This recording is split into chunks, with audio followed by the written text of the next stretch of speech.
is the same aura that the Tauren Chieftain gets. You'll probably see Yang wanting to sell that because it won't actually stack with the current aura that he's got, and won't boost it either. He's also got, looking at his items here, he's got a Health Stone, he's got Circle of Nobility, he's got the True Shot aura, Orbital Lightning, really nice couple of claws for his Blade Master, as well as that Talisman of Evasion. And of course the Shadow Hunter been given the Ancient Jenga of Endurance. He's going to be willing to sell it, as I just explained there. And finally Yang getting a third base here, a second expansion at the top right. I think he's really going to need that to really keep up with Tod in terms of the long game. And I think both these players are really in it for the long haul here. It's going to be interesting to see what happens. But of course Tod is actually taking the 9 o'clock, both expansions at the 9 o'clock, putting down a farm next to that Goblin Observatory. And this could be a fight, guys. We could be seeing a bit of a fight here. Indeed, both players now committing. Tod likes his position there. Immediately we've seen one of those heroes Hex. We've got a Scroll of Protection going down. And Mountain King taking a lot of damage here. Blizzard going down over the Orcs. And Paladin has been taken out. That's an annoying loss there from Tod. Unfortunately, he didn't get the Divine Aura off quickly enough. And the Mountain King's about to die as well. Tod teleporting away. Mountain King has just got enough health to get out of there. And Yang wins that fight reasonably convincingly. He lost a couple of units. But, of course, Tod has to replace his Paladin now. I feel that's going to happen every time these guys fight. Unless Tod really gets some experience up and really gets the Divine Aura happening with the Paladin, as well as getting some decent hits off on the Orcs. I think attacking the Blade Master is probably a mistake because the Blade Master has got a lot of defensive magic really helping him. He's got the Healing Wards, he's got the Shadow Hunter, and here you've got Yang taking up the 9 o'clock position. So in terms of military strength, pure battle strength military here, I think Yang has the upper hand. Tod's got a lot of Griffins. I'm not sure if he's quite hit 3-3 with his Griffins yet. We'll have to check. But for now, Tod's not really quite making it there. But of course, as we've pointed out, Tod's definitely got the lead in terms of economics. He's got so many bases. He's taking the whole 9 o'clock left-hand side of the map, and if he can actually get that whole right-hand side as well, then things will really be going well for Tod. In the long term after 20 or 30 minutes, he'll really have a lot more gold than his opponent, and he'll be able to commit. Looks like with another fight going on though, so the Mountain King right at the forefront there. Mountain King's really going to need a bit of healing there from the Paladin. Hopefully he gets a whole lot off. Tod has used the staff to actually send him back home again. A lot of Orcs being blasted by the Griffins, but the Griffins now getting very low on health. Tod pulling back with his Griffins, saving the most of them, but he's got a couple up front there, and especially that one which has been hit by, I think, Purge from the Blade Master. And the Blade Master level 5 now. Very easy for the Orcs to heal themselves back up, but Humans didn't lose any heroes that time, and they've got everybody camping out at the fountain. Our forces are under attack. So all is well. Tod was sneakily trying to take the 3 o'clock position there at the base, but while that fight was going on. But Yang moves over, spotting that, and able to destroy everything. So Tod's taking the opportunity to move out while Yang is preoccupied with that. And he may be putting in some hurt. Further over. Oh, spots the Shadow Hunter! This is bad for Yang, caught out of position. Tod's getting a Paladin there to block his path. If only he had the Mountain King nearby, but the Mountain King, of course, stuck back at home due to that Staff of Preservation. And, wow, that Shadow Hunter is only at 44 hit points. If Tod can get over there and kill it, that'll be great. But, of course, the Shadow Hunter picks up a potion of healing. And Tod pulls back. He just doesn't want to lose any more units to the massed static defense there. And Yang, using a TP scroll to pull back to base. Tod's going to have to do the same. So, unfortunately, didn't quite take out the Shadow Hunter. It would have been great if he could. But looks just like a standard TP trade there with nothing really happening. But, oh, very clever. Tod has actually used his TP to actually go to the 3 o'clock position. And, oh, he's catching these Berserkers out on the field. Nice play there by Tod. And managed to kill one. He's also going to knock out this Watchtower too before Yang can pick up his position. So, very clever play by Tod. A couple of flying machines very, very badly damaged. And yet again a healing ward focus group over here, a bit of a camp going on. And the Mountain King's finally back up to full health. He's back into activity again.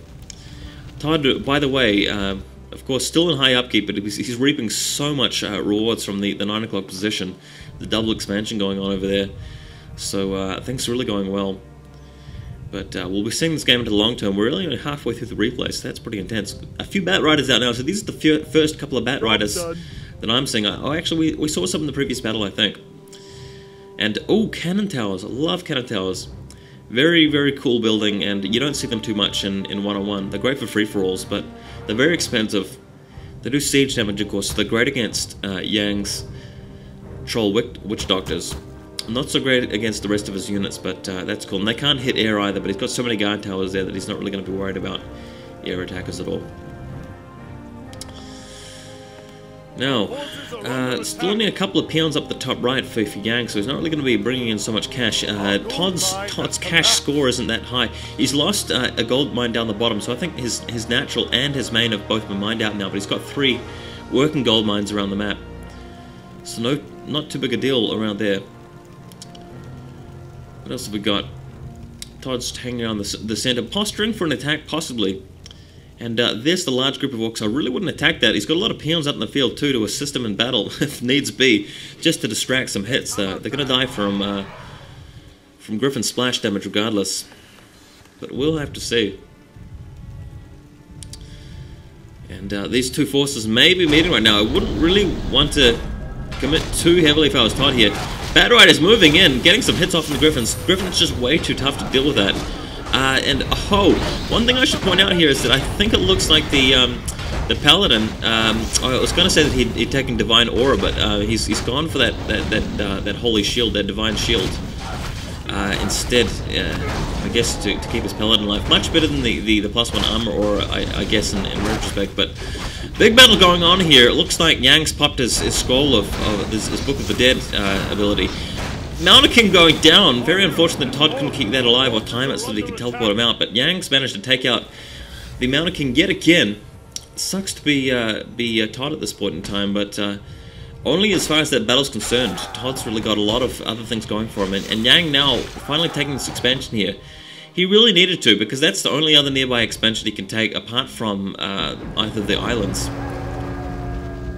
Todd pulling back in now after regenerating himself a little bit with that Griffin there. used the staff from that Griffin by the looks. But he's used a scroll of regen, and for the orcs it's very easy to heal thanks to those wards. And looks like Todd moving back out to low upkeep. Sorry, he's on 78 supply. Plenty of lumber in the bank, 2,800, but only about 900 gold in the bank. Maybe he's going to use this period of being in low upkeep to really stock up on gold. He's got enough expansions to be able to do that. More Bat Riders for Yang. And more Witch Doctors for Yang. Feels a bit like I'm commentating on a cricket match or something, because I'm trying to really keep it slow-paced rather than talking too quickly. But I'm sure you guys can appreciate that, unless you listen to the in-game sounds a little bit more. Yang, of course, sending his skeletons over to the 9 o'clock, and we get to see the cannon towers in action. Boom!